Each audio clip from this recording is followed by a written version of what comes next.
हताश ना होना सफलता का मूल है और यही परम सुख है। उत्साह मनुष्य को कर्मों में प्रेरित करता है और उत्साह ही कर्म को सफल बनाता है। जैसे उबलते पानी में कभी परछाई नहीं दिखती, ठीक उसी प्रकार परेशान मन से समाधान भी नहीं दिखती। शांत होकर देखिए, सभी समस्याओं का हल मिल जाएगा। जीवन जीने के लिए मौन आवश्यक है, परंतु जब बात मर्यादा की हो तो शस्त्र उठाना अनिवार्य हो जाता है। प्रार्थना से परिस्थिति बदले ना बदले, पर मिट्टी का चरित्र अवश्य बदल देता है। हमारा सलाहकार कौन है, ये बहुत महत्वपूर्ण है, क्योंकि दुर्योधन शकुनी से सलाह लेता था और अर्जुन श्री कृष्ण से। बुराई बड़ी हो या छोटी, हमेशा विनाश का कारण बनती है, क्योंकि नाव में छेद छोटा हो या बड़ा, नाव को डुबा ही देता है। एक बेहतरीन जिंदगी जीने के लिए यह स्वीकार करना जरूरी है कि सब कुछ सबको नहीं मिल सकता। समय के साथ साथ हालात भी बदल जाते हैं, इसलिए बदलाव में स्वयं को बदल लेना ही बुद्धिमानी है। सोच और नीयत अच्छी रखिए, फिर आपके कष्ट प्रभु स्वयं दूर कर देंगे। समय जब पलटता है तो सब कुछ पलट देता है, इसलिए अच्छे समय में घमंड ना रखें और बुरे वक्त में सब्र ना छोड़ें। जितना इंतज़ार वो आपसे करवा रहा है, ना समय आने पर वो इतना देंगे कि संभाल भी नहीं पाओगे। आप वापस नहीं जा सकते और शुरुआत को बदल नहीं सकते, लेकिन आप जहाँ हैं वहीं से शुरू कर सकते हैं और अंत को बदल सकते हैं। अपना मन अच्छे कार्यों को करने में लगाएं, इसे बार बार करें और आप देखेंगे आप खुशी से भर गए हैं। अगर आपका खुद पर पूरा नियंत्रण है तो आपको वह क्षमता हासिल होगी जिसे बहुत ही कम लोगों को हासिल हो पाता है। मनुष्य अपने विश्वास से निर्मित होता है, जैसा वो विश्वास करता है वैसा वो बन जाता है। कोई भी इंसान जन्म से नहीं बल्कि अपने कर्मों से महान बनता है। कर्म के बिना फल की अभिलाषा करना व्यक्ति की सबसे बड़ी मूर्खता है। यह सृष्टि कर्म क्षेत्र है, बिना कर्म किए यहाँ कुछ भी हासिल नहीं हो सकता। कर्म वह फसल है जिसे इंसान को हर हाल में काटना ही पड़ता है, इसलिए हमेशा अच्छे बीज बोएं ताकि फसल अच्छी हो। जो मन को नियंत्रित नहीं करते उनके लिए वह शत्रु के समान कार्य करता है। सदैव संदेह करने वाले व्यक्ति के लिए प्रसन्नता ना इस लोक में है और ना ही कहीं और। फल की अभिलाषा छोड़कर कर्म करने वाला पुरुष ही अपने जीवन को सफल बनाता है। जो हुआ वह अच्छा हुआ, जो हो रहा है वह अच्छा हो रहा है और जो होगा वो भी अच्छा ही होगा। मेरा तेरा, छोटा बड़ा, अपना पराया मन से मिटा दो, फिर सब तुम्हारा है और तुम सब के हो। मन की गतिविधियों, होश, श्वास और भावनाओं के माध्यम से श्री कृष्ण की शक्ति सदा तुम्हारे साथ है। धरती पर जिस प्रकार मौसम में बदलाव आता है, उसी प्रकार जीवन में भी सुख दुख आता जाता रहता है। आत्मज्ञान की तलवार से अपने हृदय से अज्ञान के संदेह को काट कर अलग कर दो। उठो, अनुशासित रहो। सफलता जिस ताले में बंद रहती है वह 2 चाबियों से खुलती है, एक कठिन परिश्रम और दूसरा दृढ़ संकल्प। मैं भूतकाल, वर्तमान और भविष्यकाल के सभी जीवों को जानता हूँ, लेकिन वास्तविकता में मुझे कोई नहीं जानता है। जो दान कर्तव्य समझकर बिना किसी संकोच के किसी ज़रूरतमंद व्यक्ति को दिया जाए वह सात्विक माना जाता है। जो पुरुष सुख और दुख में विचलित नहीं होता और इन दोनों में समभाव रहता है वह निश्चित रूप से मुक्ति के योग्य है। जो लोग भक्ति में श्रद्धा नहीं रखते वे मुझे पा नहीं सकते, अतः वे इस दुनिया में जन्म मृत्यु के रास्ते पर वापस आते रहते हैं। मैं धरती की मधुर सुगंध हूँ, मैं अग्नि की ऊष्मा हूँ, सभी जीवित प्राणियों का जीवन और सन्यासियों का आत्म संयम भी मैं ही हूँ। वह जो सभी इच्छाएं त्याग देता है और मैं और मेरा की लालसा और भावना से मुक्त हो जाता है उसे शांति प्राप्त होती है।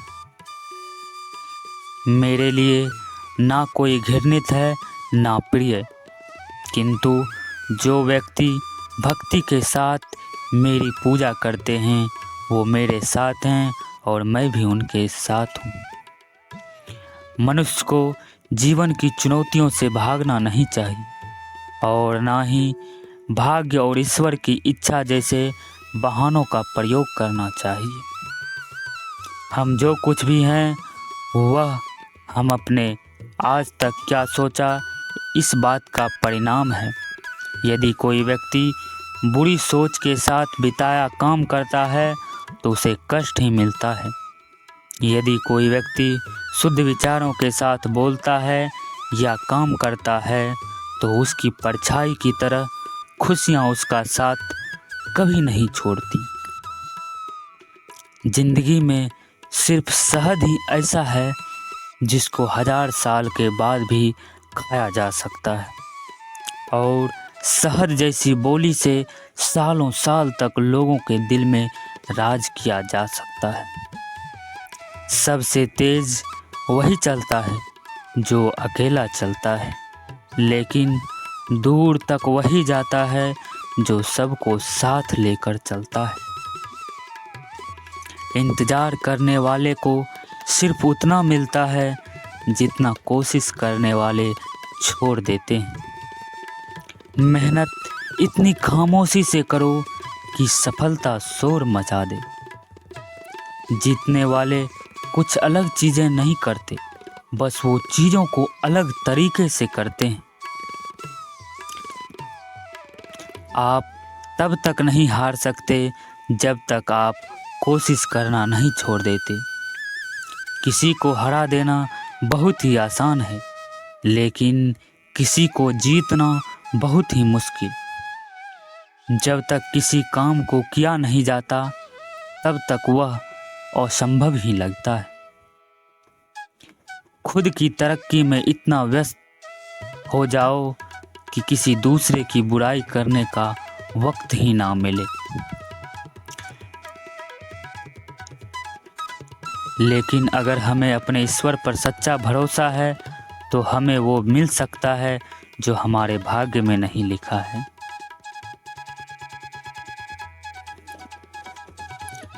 इंसान का मुश्किल वक्त उसके लिए एक दर्पण की तरह होता है जो हमारी क्षमताओं का दर्शन हमें करवाता है। अगर कोई मनुष्य हमारे साथ बुरा कर रहा है तो उसे करने दो, यह उसका कर्म है और समय उसके कर्म का फल उसे ज़रूर देगा। लेकिन हमें कभी भी किसी के साथ बुरा नहीं करना चाहिए, क्योंकि यही हमारा धर्म है। श्री कृष्ण कभी भी हमारा हाल नहीं पूछते, पर वो हमारी सब खबर रखते हैं। श्री कृष्ण अपने सच्चे भक्तों पे हर घड़ी नज़र रखते हैं। जो हुआ वह अच्छा हुआ, जो हो रहा है वह भी अच्छा हो रहा है, जो होगा वह भी अच्छा ही होगा। तुम भूत का पश्चाताप ना करो, भविष्य की चिंता ना करो, वर्तमान में जियो। अगर आप जीवन में असफल होते हैं तो आपको दोबारा प्रयास करने में कभी नहीं घबराना चाहिए, क्योंकि जब आप दोबारा प्रयास करते हैं तो आपकी शुरुआत सुनने से नहीं बल्कि आपके अनुभव से होती है। दुष्ट लोग अगर समझाने मात्र से समझ जाते तो यकीन मानिए महाभारत कभी नहीं होता। जिंदगी में सदैव अवसरों का आनंद लेना चाहिए, लेकिन किसी के भरोसों को तोड़कर नहीं। मनुष्य अपने सच्चे हृदय से जो दान दे सकता है वह अपने हाथों से नहीं दे सकता, और मौन रहकर हम जो कह सकते हैं वह हम अपने शब्दों में नहीं कह सकते। जिस व्यक्ति के पास संतुष्टि नहीं है उसे कितना भी मिल जाए वह असंतुष्ट ही रहेगा। श्री कृष्ण कहते हैं, जिस व्यक्ति को आपकी कद्र नहीं उसके साथ खड़े रहने से अच्छा है आप अकेले रहें। यदि आप किसी के साथ मित्रता नहीं कर सकते हैं तो उसके साथ शत्रुता भी नहीं करना चाहिए। जब आपके जीवन के चारों ओर हताशा और निराशा हो, जब दुखों ने आपको हर जगह से घेर रखा हो, तब आप सच्चे मन से कृष्ण जी के नाम का दीपक जलाना और अपना सब हाल श्री कृष्ण को सुना देना। श्री कृष्ण स्वयं आपके सब दुख हरने आएंगे। क्रोध की अवस्था में भ्रम जन्म लेता है। भ्रम बुद्धि को नष्ट कर देती है। बुद्धि के नष्ट होते ही व्यक्ति का पतन हो जाता है। हर कीमती चीज को उठाने के लिए झुकना ही पड़ता है। माँ और पिताजी का आशीर्वाद भी इनमें से एक है। अगर व्यक्ति को शिक्षा से पहले संस्कार, व्यापार से पहले व्यवहार और भगवान से पहले माता पिता को पहचान लेते तो जिंदगी में कभी कोई कठिनाई नहीं आती। स्वार्थ से रिश्ते बनाने की कितनी भी कोशिश करें वो कभी नहीं बनते हैं, और प्रेम से बने रिश्तों को कितना भी तोड़ने की कोशिश करे वो कभी नहीं टूटते। जीवन में समय चाहे जैसा भी हो, परिवार के साथ रहो। सुख हो तो बढ़ जाता है और दुख हो तो बढ़ जाता है। जब आप श्री कृष्ण के साथ जुड़ जाओगे तो आपकी परीक्षा आरंभ हो जाएगी। कुछ लोग इसे दुख समझते हैं तो कुछ लोग श्री कृष्ण की कृपा। बुरे कर्म करने नहीं पड़ते, हो जाते हैं, और अच्छे कर्म होते नहीं, करने पड़ते हैं। अहंकार मत कर, किसी को कुछ भी देकर क्या पता तू दे रहा है या पिछले जन्म का कर्जा चुका रहा है। कई बार जब आप मेहनत करना शुरू करते हैं तो बार बार फेल होते रहते हैं, तो आपके मन में एक प्रश्न आता है। यह प्रश्न आता है कि भगवान आपके साथ हैं कि नहीं। आप खूब मेहनत करते हैं, अपनी सारी ताकत लगा देते हैं, आप अच्छे कर्म करते हैं और उसके बाद भी आपको फल नहीं मिल पाता। कई बार तो ऐसा भी लगता है कि क्या श्री कृष्ण सिर्फ अच्छे लोगों के साथ ही बुरा करता है, क्योंकि जितने भी अच्छे लोग होते हैं उनके साथ बहुत दुख आते हैं, बहुत तकलीफ़ें आती है, उनको बहुत सारी चीज़ें झेलना पड़ता है। तो चलिए आज इसी बात को समझते हैं। एक बार एक लड़का जो कि आपकी ही तरह बहुत सपने देखता था, अपने जीवन में बहुत ही आगे बढ़ने के बारे में सोचता था। उसने बहुत मेहनत की, बहुत ही कम उम्र में उसने बहुत सारी चीज़ें हासिल कर ली और उसे लगता था कि श्री कृष्ण हमेशा उसके साथ हैं। और यह पता कैसे करता था? जब वह हर रोज़ समुद्र के किनारे जाता था तो उसे लगता था कि श्री कृष्ण उससे बातें कर रहे हैं। वो साइड में हैं और वो श्री कृष्ण से बातें कर रहा है, क्योंकि जब वो चलता था तो रेत पर उसे 2 पैरों के निशान दिखाई देते थे, एक श्री कृष्ण के और एक खुद के। वह लड़का बहुत ही ज़्यादा खुश था। उसने अपनी ज़िंदगी में वह सब कुछ पाया जिसके आप सपने देखते हैं। लेकिन कहते हैं ना, यदि सूरज उगा है तो ढलेगा भी, यदि घड़ी में दोनों कांटे ऊपर हैं तो दोनों कांटे नीचे भी आएंगे। उस लड़के के साथ भी यही हुआ। धीरे धीरे उसकी कंपनी लॉस में जाने लगी। जहां करोड़ों की प्रॉफिट बना रही थी, वहीं पर करोड़ों का नुकसान होने लगा। जो लोग उसका साथ देते थे, वही लोग उसका साथ छोड़कर जाने लगे। उसे बहुत दुख हो रहा था और सबसे बड़ा दुख इस बात का हो रहा था कि जब वो समुद्र के किनारे घूमने जाता, उसे वो पैरों के निशान नहीं दिखाई देते थे। इसका मतलब भगवान उसके साथ नहीं थे। वह लड़का बहुत ज़्यादा दुखी था, बहुत ज़्यादा परेशान था और सोच रहा था कि जब अच्छा समय था तो श्री कृष्ण मेरे साथ थे, लेकिन जब मेरा बुरा समय आया तो श्री कृष्ण ने भी मेरा साथ छोड़ दिया और मेरे अपने भी मुझे छोड़कर चले गए और वो बहुत दुखी हुआ। लेकिन उसने हार नहीं मानी, उसने हिम्मत रखी और जो भी चीज़ें श्री कृष्ण ने उसे सिखाई थी, उन चीज़ों को, उन बातों को उस लड़के ने फॉलो किया और फिर से मेहनत करना शुरू किया। फिर क्या था, थोड़ी दिन बाद ही फिर से उसकी कंपनी खड़ी हो गई। उसे जहां बहुत सारा लॉस हो रहा था, वहां बहुत सारा प्रॉफिट होने लगा और वो फिर से खुश हो गया। लेकिन उसने एक चीज़ कभी नहीं छोड़ी थी, अपने ऊपर विश्वास और समुद्र के किनारे घूमना। जब वह थोड़े दिन के बाद समुद्र के पास गया, सारी चीज़ें ठीक हो गई, उसकी कंपनी फिर से खड़ी हो गई थी। थोड़े दिन के बाद उसने नोटिस किया कि जब वह समुद्र के किनारे घूमने जा रहा है तो एक और पैरों के निशान उसके साइड में बन रहे हैं। उस लड़के ने मुंह फेर लिया और आगे की ओर बढ़ गया। साइड से आवाज़ आई, क्या हुआ, मुझसे बातें नहीं करोगे? उस लड़के ने चिल्लाते हुए जवाब दिया कि जब मेरा बुरा वक्त चल रहा था तो आप मेरे साथ नहीं थे, आपने मेरा साथ छोड़ दिया और ये पूरी दुनिया ने भी मेरा साथ छोड़ दिया। मेरी मेहनत और मेरे विश्वास के कारण आज मैं फिर यहाँ पे हूँ। जब मैं सफल हो गया तो आप फिर मेरे पास आ गए। मुझे जब सबसे ज़्यादा आपके साथ की ज़रूरत थी, उस वक्त कहाँ थे? और जब मैं सफल हो चुका हूँ तो फिर से मेरे साथ आ गए। साइड से मुस्कुराने की आवाज़ आई और कहा, मैं तब भी तुम्हारे साथ था, आज भी तुम्हारे साथ हूँ। लड़का थोड़ा सा झल्ला गया और कहने लगा कि यदि आप साथ थे, यदि साथ होते तो एक और पैरों के निशान मेरे साइड में दिखाई देते।